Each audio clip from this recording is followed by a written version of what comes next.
જિલ્લામાં પણ સતત વરસાદી માહોલ છવાયેલો છે। અમરેલી જિલ્લાના બાબરા પંથકમાં ધોધમાર વરસાદ ખાબક્યો છે। બાબરા અને ઉપરવાસમાં ધોધમાર વરસાદથી કાળુભાર નદીમાં પૂર આવ્યું છે।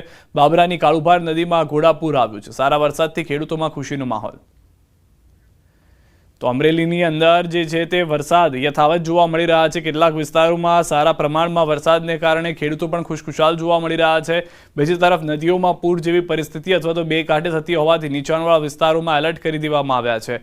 કાળુભાર નદીમાં પૂર આવ્યા હોવાની પણ જાણકારી મળી રહી છે। દ્રશ્યો જે છે તે સ્પષ્ટ કરી રહ્યા છે અમરેલીની પરિસ્થિતિ।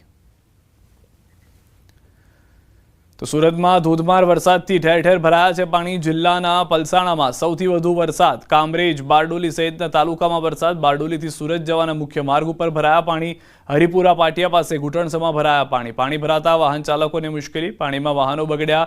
જીસીબી દ્વારા વાહનોને બહાર કાઢ્યા। દુકાનોમાં ઘૂસ્યું પાણી। તંત્ર ડોક્યું કરવા પણ આવ્યું નથી। પ્રી મોન્સૂન કામગીરી ઉપર ઉઠ્યા સવાલ।